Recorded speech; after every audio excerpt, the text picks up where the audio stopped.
Yo, there's something beautiful about Bearcats basketball. High flying. Kenyon with a jam. Shot denying. Miles rejected. There's just an energy that comes with the Cats.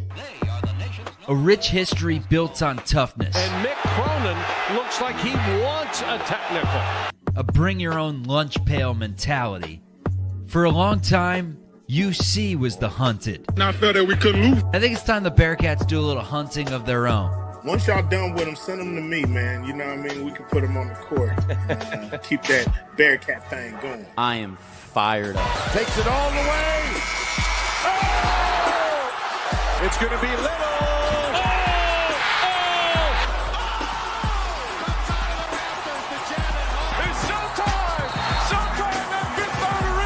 I wonder how Steve Logan would be over in Afghanistan or somewhere. I bet he'd be pretty poised. He just does not get rattled. Van Exel, he'll cut it loose. Watch out.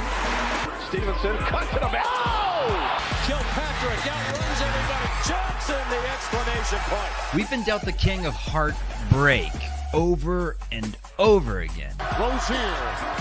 Smith and Everything they worked for was undone on one play. But I see the light.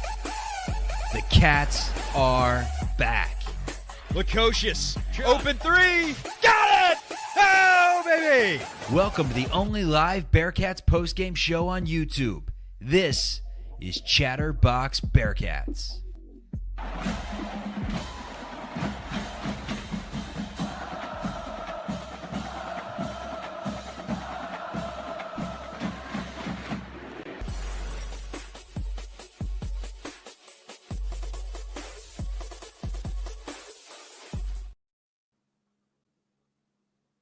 Welcome into Chatterbox Bearcats. Hudson Klauke. We got Nick Niehaus. I guess the first test of the season, man. It was ugly. I think no matter what point spread you got it, you ended up covering. Like you were mentioning before we jumped on, mattered to some what happened in the last couple of minutes there. 76-60 final. Hopefully this is the last time we have to go over and play at Northern Kentucky. I don't know how long the favor is going to last that we played there 6 years ago or whatever it was. But how we feeling, man? It was a rough game to watch, but we got a W. How we feeling after the Northern Kentucky, the River Rivalry or the River Rumble, whatever the hell they're calling it? Yeah, the River Rumble. I think I needed this one as a Bearcat fan because I have been fully on the hype train all year long. We've been blowing out awful teams, and we finally saw them struggle, right? So I think this brought me down to earth a little bit. I think it was probably good for me. So how do you feel about this one?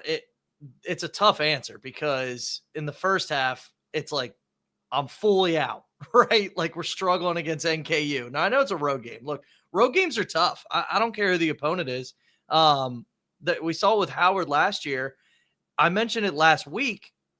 The roller coaster of being a Bearcat fan is fully there, and it was 2 hours of a roller coaster ride tonight. I feel good now because I was looking at, I think it was 8:36 left in the game. We were up 12, and I just wrote down, I said, this is where good teams put the bad teams away. And -3 awful turnovers, maybe the 3 worst turnovers I've ever seen in my entire life. Right after that, we did put them away, and we ended up covering. So, huge win for that. And I feel good now. If you asked me an hour ago, that's not my answer. Oh, yeah, it was ugly. Oh, God. All right. Chuck, live from CVG or wherever. No, I don't even know what airport you're at. Somewhere in Chicago, O'Hare. O'Hare. Maybe? We're live from O'Hare until the parking attendants tell me to get the hell out of here. But, boys, what a cover. What a cover. Simas with the Stones. Oh, Simas Lukosius, man. 6 of 9. He only had threes. 6 of 9 from 3 with 18. Without Simas Lukosius, I mean, we're talking about a potential loss here at Northern Kentucky. Like he single-handedly pulled us out of that and buried them like we were talking about before those. And then Wes actually pulled him out. He was unconscious and then subbed him out. I was like, what are we doing, Wes? Leave the guy in. He Gotta can't give miss, him some legs, man. He's got the best field goal percentage in the country right now, 3-point and just field goal percentage. So UC's got a scorer, man. He's like little Luka. I love Lukosius. I thought it was going to be more of a Jizzle one game, Skillings another game. It may just be Simas, man. Simas may be the guy that averages 16, 17 points and is our go-to throughout the season, man. He looks – and we saw it at the end of last year when he started putting up 30, 3 of the final, 6 games of the season. But he's so impressive, dude. He's so under control. He's our guy. We love Simas. Thank you, Butler. Thank you. 100%, man. Simas, I've been saying it all year. I think he's going to be the guy. He's shown it so far, clearly. But I do want to give a little bit of credit to Northern Kentucky because they came out swinging. That did not look like an 0-3 team. Sam Vincent came back from the dead after the ACL injury, Northern Kentucky guy. So I think you got to give a little credit to how scrappy, and I guess I'll ask you this, Niehaus. You think Wes is going to be coaching against zone defenses a little bit more during the weeks, the weekday practices, maybe working that into the schedule a little bit? Well, I said it last year. I forget which non-conference game it was. It might have been Howard who ran a zone against us. It was definitely Howard. It's always like the first road game of the year. It feels like we see the first zone defense, and it's just always stifling. I don't get it. Even with shooters. I was like last year. I was like, gosh, if teams watch the Howard game tape and don't run zone against us, I don't know what they're doing. Because that gave us fits. Yeah, give NKU some credit. I just think we wore them down at the end because that's one thing that we've been saying all year is that physicality. Didn't show it in the first half. They matched it. It was kind of hard to watch. That was the hardest thing. The rebounding disparity was there, but you also have to take into account, actually, shout out to the play-by-play guy. I don't remember his name, but he was like, yeah, there's a big rebounding disparity, but NKU has 11 turnovers. So, you're not going to grab many defensive rebounds if you're just getting steals. But with that being said, we still got out-rebounded. It still wasn't great. They matched our physicality in the first half. Credit to NKU for that. Yeah, they were getting a lot of second chances that I didn't love to see because that's going to come back to bite you when we're starting to get into the meat of this schedule. As far as guys outside of Simas Lukosius, Chuck, we'll ask you live from the airport. Who stuck out to you besides Simas? There wasn't a whole lot going on outside of him, but we had contributions from a lot of different guys. Did anybody stick out to you in particular? I'm going to throw a word that you really love, Houdini. It was by stanza.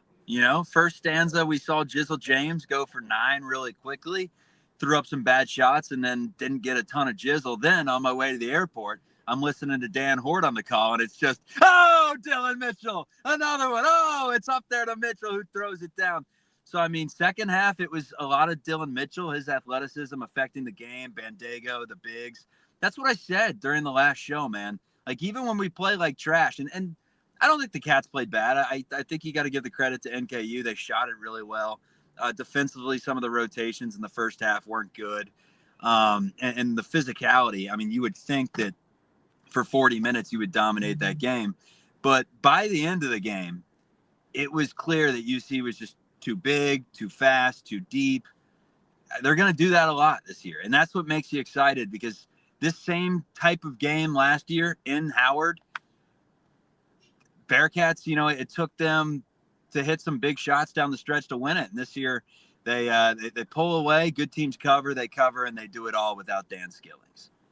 But I got one thing to say, fellas. Can we stop it with these out-of-conference games to Horizon League teams and to Howard? I get it. It's the payback for the stadium. But that should be a one-time home and home. We don't need every other year to keep going across the river playing NKU. I don't like it. Act like a big-time program. No, you guys can come here. We needed something. We needed something to test us a little bit before going to Georgia Tech. I do believe that. And you're right. It's almost a lose-lose. Like, what is it again? The River Rumble. What are they calling it? I love how they've made up that we're now a rivalry, the River Rumble directly from NKU. I heard the arena sucked tonight from all sources. But yeah, we got to give credit to NKU. They battled. They looked good initially. I was like, you could have told me that was a 3-0 team coming in. Vincent and Robinson, those two looked good, man. No, they did. Like they really did. And Vincent, NKU could very well end up being a better team than they've shown so far. If Vincent gets back to anywhere close to who he was a couple years ago when they beat us, because he looked good to start and then he lost his legs a little bit. And I think our depth just beat him. But you mentioned, Chuck, the lineups. And that's where I think I know Wes is just kind of experimenting, but we had for a minute, we had DayDay. Actually, first off, let's talk DayDay. DayDay Thomas played. So that's a positive. He came out. He had a nice deflection, caused a turnover. And then he looked like a guy that hadn't played basketball in quite some time after that. He had some really sloppy turnovers. But how'd you guys like seeing our guy DayDay back suited up on the court today? He'll be just fine, man. Niehaus will say the same thing as me. His on-ball defense is excellent. Didn't see him shoot any deep ones today, did we? Maybe late. That was something that by the end of last year, especially against West Virginia, he could hit the deep ones here and there. The percentage would say otherwise, but didn't really try it much. Wasn't looking for a shot a whole ton. But he's fast. He's going to affect the game, and he's more depth. Good to have him back. That's what I was gonna say. He just looked quicker than everybody on the court. His first step is so quick. The thing that I don't want to say bothers me because I like DayDay, but like, finishing at the rim is not his biggest strength, right? I think that we can all agree on that. And he can get to the rim, no problem. It's just he's got to finish. And if that was added to his game, if he was a strong finisher at the rim, look, I know he's a point guard, right? But if that was added to his game, we're looking at one of our best players. And he still might be, but he's so quick. He's really good on defense. I like what I saw from him. A little rusty. I mean, he tried to dribble through, a trap there, just had no chance. I don't think Kyrie gets through there. That's what somebody texted me. And I'm like, get a little rusty, get a little rust off. I mean, it happens, but I like, just seeing him physically out there. He looked good. I have an experiment, Houdini. So I have yet to see the box score. Have you ran down the box score on this show yet? I kind of want to guess who scored what. I got it, Chuck. Was it Lukosius leading the way with 23? No, not what I got. But he's leading the way. I'm guessing. I'm 18. guessing this is 18. Only 18 from Simas. Yeah. Second on the team, I'm going to go with, was it Mitchell with 14? Mitchell with 12. Mitchell with 12. Okay. Did Jizzle finish with 9? 11. He had two 11 off every time. Yeah, okay. You're almost there. I'm going to guess Arrinten Page had about 4. 8. All right, now we're struggling. Oh, here we go. We got it up there on the stream. Okay, this is the first time I'm seeing this. Hickman with 10. He hit some big shots, man. He's got some stones. 40% from him. Betsy, dude. Is there a freshman that you like more than Tyler Betsy in the last 10 years, aside from maybe Cumberland/Evans? Like, Betsy's ready to play, man. I like Jizzle last year. Yeah, I'll say that. Fair. No, fair. Betsy's really nice. And as far as I was just getting ready to say, see who we all played, and Frederick actually got a little bit of burn, and I don't hate it necessarily when we're playing in his zone, but he looked a little slow out there when he was out there. But we saw a number of guys. Josh Reed seems to be a staple in the rotation. I don't know if I love that, but we were running out of lineup. That's my only issue with West today is some of the lineups that we're playing. At one point, we had DayDay, Hickman, Betsy, Mitchell, and Page. And I just think you got to have either Jizzle or Simas, and we don't have Skillings. Let's remember that. We don't have Skillings. One of those guys from a playmaking perspective has to be on the court because they looked completely lost. I mean, truly lost. Connor Hickman is good in, spot up threes. He's got a nice little pull up jumper, but he's not necessarily a playmaker. So I just thought some of the lineups, we were setting ourselves up for failure. Was I on an island there?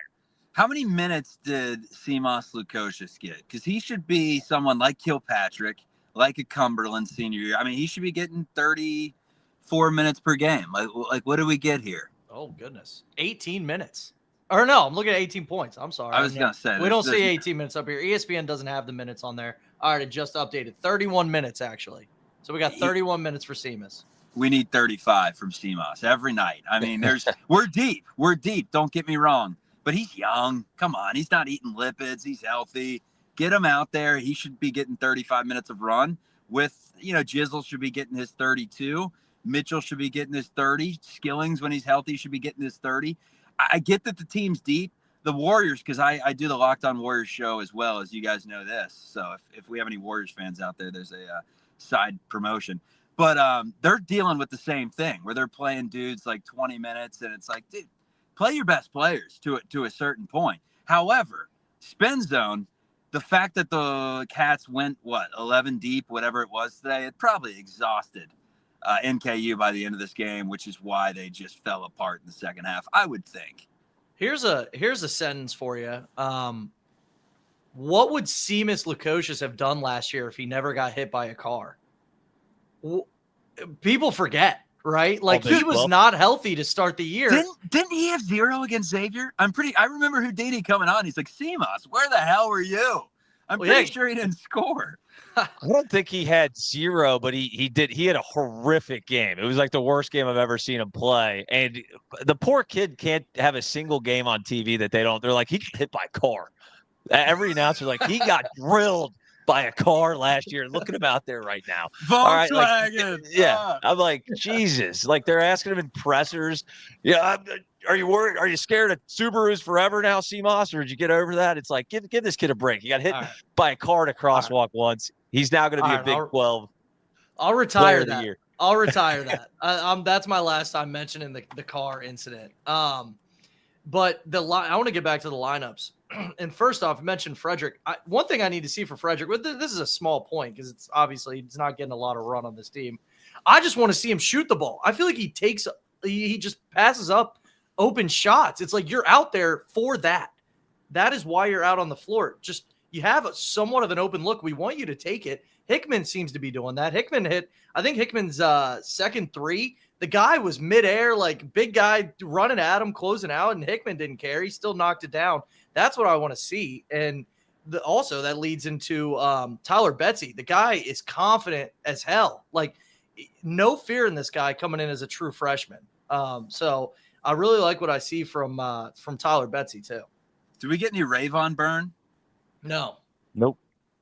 I think that's going to be kind of a story of the season, despite everything that Wes said about his rebounding capabilities. I just think that for the second straight year, last year it was Newman and Skillings and all them, and now you add in Betsy, who looks like he's beating him out in the rotation as a freshman, and you hope he stays, in collegiate basketball nowadays. But I will say he's fired up on the bench. I love the bench, Bob, man. They're getting up. Oh yeah, and the spot that he would take if it does happen would be Josh Reed. And Josh Reed, listen, he didn't do anything wrong today. He's not a huge impact guy, but again, 0 turnovers. He doesn't do anything stupid. He doesn't just fire shots for no reason. Jermaine Sanders. Yeah, that could be a decent comp. There's no question there. And we all love Jermaine Sanders on this show. We know that for a fact. Yeah. But hey, you mentioned Betsy. Great guy to have in his zone. He's 6'8" and can drill a 3. He finished with 7, 1 of 4 from the line. Is he one of those guys that shoots like 40% from the line, but 60% from 3? We shall see. What do you guys think about Arrinten Page? Because he got a lot of run today. We struggled to rebound when Aziz Bandaogo was out. He didn't even play many minutes. I know he just had it up. He played like 22 minutes, I believe. And Aziz played great, but Arrinten Page got a lot of run, finished with 8 and 4. I thought he got a little toasted on the defensive side of the ball. I know we had mentioned we were seeing glimpses of that last game, but he was looking a little slow laterally. So I'm a little worried about when Aziz has to come out and get a break, how Arrinten Page is going to hold up when we start playing Power 5 level talent. I think this is a hot take, fellas, but I think that, he's going to play here and there, especially matchup based against Kansas. He's going to have to play. But I think that the Cats are going to go with Skillings at the 4 and Mitchell at the 5 from time to time. I think he's going to get better as the year goes on, but based off what I've seen from his help defense, it's not good. The post moves are there. He just needs some polishing, a little too slow. I mean, he's got an NBA ready body, like for what, a 20-year-old, 21-year-old, like he looks good. And he has some moments where it's like, damn, this guy can play as a decent stroke from outside when we do see him fire him up. But he's not ready yet, in my opinion. And Wes even alluded to that before the season. He said he's going to take some time. But by February, by March, he's going to be a big-time contributor on this team. I just think that the Cats have the ability to go small and still rebound and defend at a high level if they go Mitchell at the 5, Skillings at the 4, Lukosius at the 3, and then, pick your 2 and your 1. Not just Page specifically, but the big men on this team tonight. It was tough to watch in the first half. Like, why were we giving up rebounds to NKU? There was one point where Dylan Mitchell on offense. Now he was beyond the 3-point arc, and that's not his game. But he had a guy who was maybe 5'11" guarding him. I'm like, post him up and just go to work, out athlete these guys. Like, this is NKU. Why are we letting them out physical us? So that was just tough to see personally. Again, that was in the first half. I mean, we picked it up. I think we wore them down. So.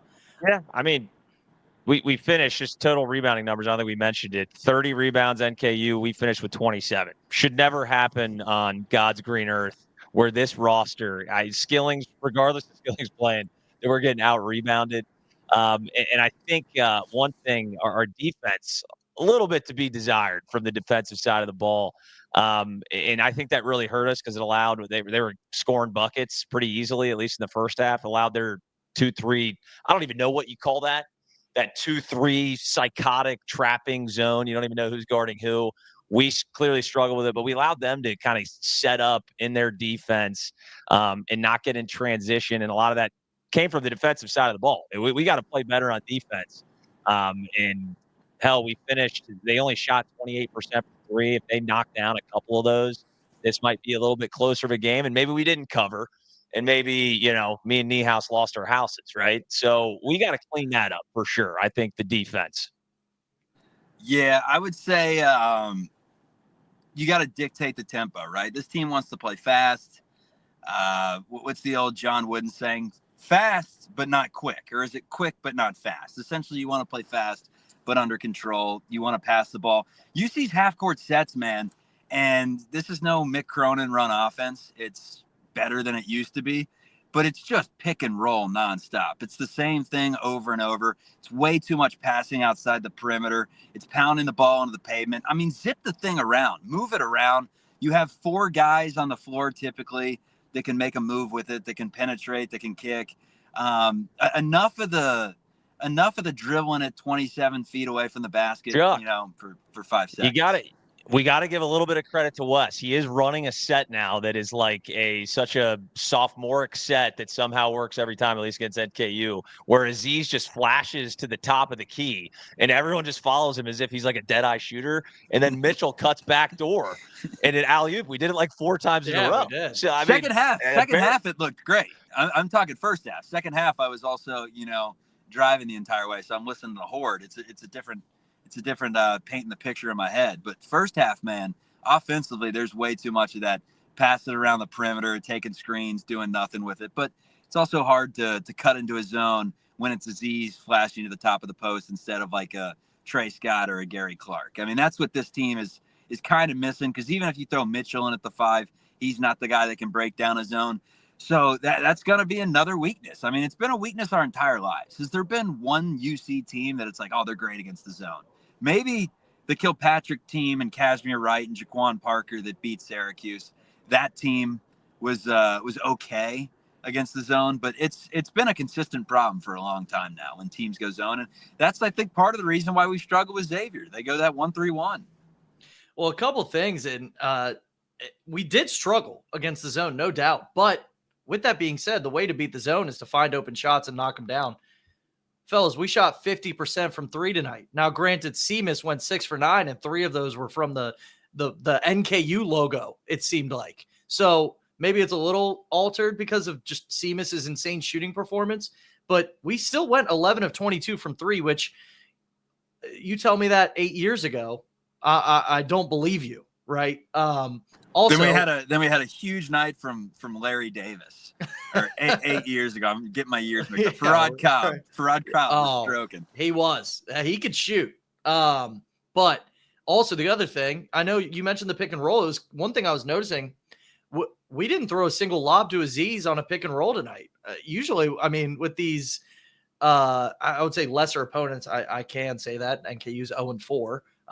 That's like our bread and butter to at least get some momentum to start the game. I mean, I remember when we played Nichols last Friday, I think we had 3 lobs to him right away. Did I miss it? Am I wrong? I didn't think I saw a single pick and roll Aziz lob dunk. I mean, those are pretty. He had one lob. He had one lob alley-oop dunk. I can't remember if it was a pick and roll for sure, or if it was another one of Wes's magician plays that somehow gets a guy wide open back cutting on the baseline. But he did have one. And credit to Aziz. I know every offseason they claim so-and-so put on 30 pounds of muscle, and then he just gets, ragdolled the first game. And you're like, that's not true. He actually did put on some muscle, because he's actually finishing at the rim. He's looking like he did when we played wherever the hell he went before. I can't remember when we got Utah Valley. Absolutely, Utah Valley, and we got curb stomped in the NIT. He's looking a little bit more like that. So Aziz has been very, very good, and he had some incredible defensive blocks today. So A+ game from Aziz Bandaogo. Not only that, but also like last year, you see Aziz get the ball in the post with his back to the rim, and you're like, uh-oh. Here's the most line drive hook shot you'll ever see in your entire life. He split 2 defenders tonight and kissed one off the glass. We didn't see that at all last year. And he looks a lot better. He really does. I think he improved in one off season a lot. He did. Absolutely. But again, 76-60 at Northern Kentucky, first road game. All right. Listen, road games are tough. The River Rumble rivalry, okay? This is NKU Super Bowl, okay? So we came in there, we got a W, we got a cover. I'm gonna, you can't take too much away from the game. I thought there was a lot of room for improvement. I'm sure Wes is furious, no matter what. I guarantee it. But any last thoughts before we kind of look ahead into the schedule as far as what we saw tonight, fellas? My last thought, I've already said it, but enough with these road games. And this is probably more of a courtesy. This probably goes back to, I don't know the whole history behind it, but it probably goes back to using their stadium. Okay, we went a home and home for 4 years, whatever it may be. The Howard one last year made no sense. We went to Bowling Green like 8 years ago and got one of the worst broadcasts of all time. Enough. You're in the Big 12 now. Schedule a road game in Tallahassee. Schedule a road game in frickin' Clemson. Let's play Victor Locken. But enough of these games. It is such a lose-lose situation. And do we learn a little bit about ourselves? We learned that we're resilient, that when we're not playing our best, we could step up and win a game. But this team's 0-4. They just lost to Nichols. We played them on the road. I don't get it. I don't know about you guys. And here's the thing. Like, I'm all for the Miami rivalry in Oxford for football because it gives students a chance to go up there, have some trash cans, hang out at Brick Street, see a bunch of their buddies that are probably from the Cincinnati area. It's fun for everybody. This game, you travel across the river. It takes an hour. You get one drink at Skyline Tavern and you play with a puzzle. It's doing it's doing no favors for anyone. Just enough. That's it. Well, there's no doubt about it.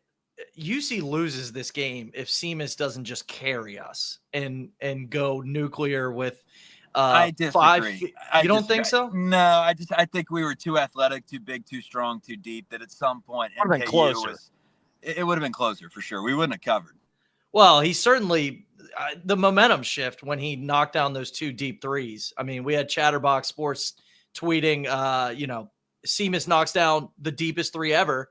And I'm looking at him, I'm waiting on the video. I'm like, oh, this is the one 2 minutes ago, not the one he just hit 30 seconds ago. There's an even deeper one that has yet to be clipped, right? So, I mean, the momentum shift there was massive, but we probably would have warmed down. I'm getting ahead of myself, but he carried us. There's no doubt about that, I don't think. I mean, here's something that I like was on Twitter today. I saw about two diehard UC accounts that I've seen for years, since I was in high school, checking out the forums on Bearcat News.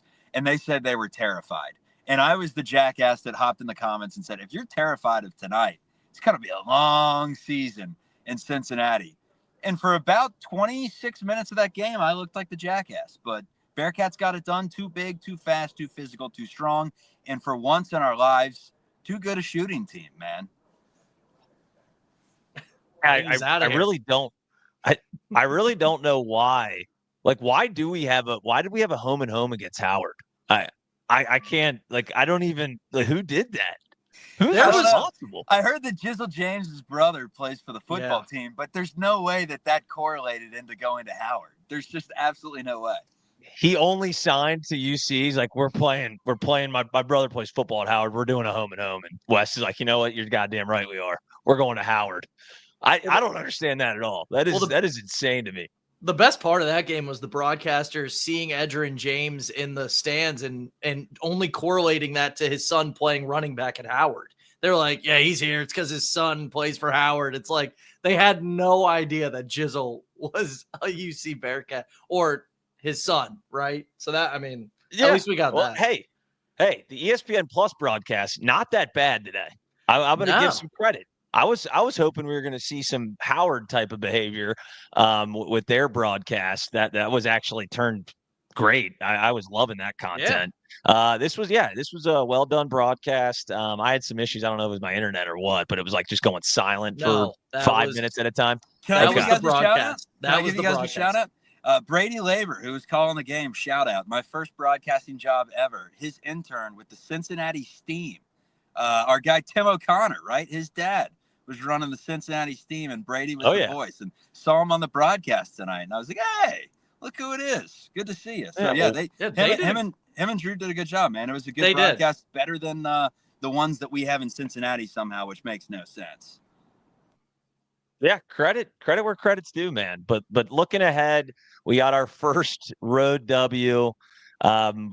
We're doing it again here soon. Saturday, 2:00. We got Georgia Tech at Georgia Tech. Georgia Tech is not a great team. They are 2-2. They lost a couple bye games already. They just played Georgia, who I think is a solid team. It was a close one. I think they lost by 8. So we got to come ready to play, man. Our defense is going to have to look a lot better. Hopefully DayDay can get a little bit more under him, because I think Jizzle needs a guy to back him up and get in there and play some good point guard minutes. But are we worried, Chuck? Do we have you worried yet, at least? Because you claimed that we're going to skate through the out of conference, and we just saw an NKU game where we were a little nervous in the second half. I was never nervous in that game. I was pissed off. There's a difference, but I was never once nervous in that game. I mean, NKU didn't lead the entire game, did they? I mean, maybe at one point, like 9-8, but I mean, they made it close. They got it down to 1. They kept, we kept going up 7. They'd pull it within 1. They'd tie it up. We'd go up 4. It'd go back down to 1. They were hitting some big threes, but at a certain point when we went up 7, and I think Hickman buried the 3 to go up 10, I said, good afternoon, good evening, good night. See you, Norseman. See you never, hopefully, in Northern Kentucky. That's for sure. But, hey, dude, we're hovering around a top 10 team in the Ken Palm. The numbers don't lie, folks. We're a good basketball team. If you were scared in the second half of that game, then I don't know what to tell you, man. I was feeling great the entire time. I did not text you guys once during the game and say we look like shit. Never said it. It definitely brought me down to earth a little bit, but I've also been of the take that we're going to go on a deep run. Just because it's hard not to think that with the guys that he brought in, and then with the 3 blowouts we've had, it definitely brought me down to earth. Isn't it nice a little bit?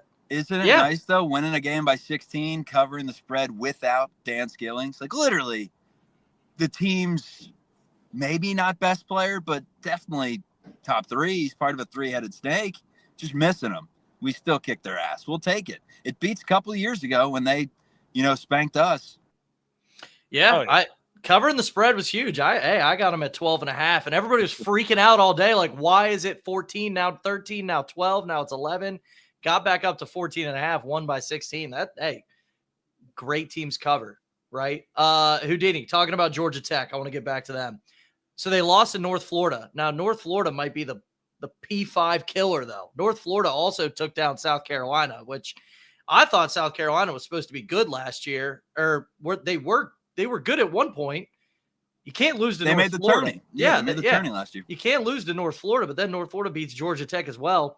Then I don't know. They're not great. Look, Georgia Tech was the game last year where I was so bought in on Wes. We beat them like 40 the night before Thanksgiving. I remember that because I was like, do I go to this game or do I go hit the bars? I mean, I don't know which one. I guess I could have done both, but I ended up not going. Watched on TV at my buddy's house, and I'm like, oh, we can turn this off 15 minutes in. We're up 30. So I would like to see that again. That would make me feel a whole lot better after kind of struggling in one half against NKU. It was the Aziz Bandaogo game because obviously he was originally ruled ineligible for the entire season. Then he comes back. I open up our Chatterbox Bearcats pregame show with the Kid Cudi Mr. Rager remix of Aziz Bandaogo, tell me something. And then what does he do? First second he's out there, he swats one into the popcorn vendor's face. Then he throws down an oop. Bearcats are up like 16-2. Odie's flexing on the sideline. And I'm like, we are so back. And there were some moments last year where Aziz offensively was a tough watch. But that was kind of the game where we got all the hype, we got all the hope. And I think the very next game was Howard. It was like, oh, no, we suck again. Yeah. So, hey, hopefully we see another repeat of what we did. We actually played them at home last year against Georgia Tech, and we just beat the hell out of them because I'd be feeling great because after that, we're playing Bama State. No idea what they are, probably bad. And then we got Villanova, then the gauntlet of Howard, Xavier, and Dayton. So this season is going to ramp up real quick here. So, I mean, hey, we did what we could today, 76-60. Covered the spread. Dan Skilling's not there. We're going to be monitoring him. They keep saying week to week. I kind of hate that. I wish they had some more solid, they said several weeks, and then we'll look at it week to week. What the hell does that mean? How many weeks, Wes? Give me a damn time frame. But we will see. We'll monitor that. But any last thoughts before we wrap this thing up, fellas, and Chuck can pick his wife up from the airport? No, I dropped her off at the airport, and someone actually just tried to open my door thinking I was an Uber. I was, get away. So we're good. That's it from me. Good broadcast, fellas. I like the Kirby on the 1s and 2s producing behind the scenes. Oh, yeah. Shout out Kirby. VMix is, it's like a Ferrari. It's sexy. It's got a lot of toys that you could play with. But StreamYard, man, the tried and the true. It's like a Toyota RAV. Gets you from point A to point B. Yeah,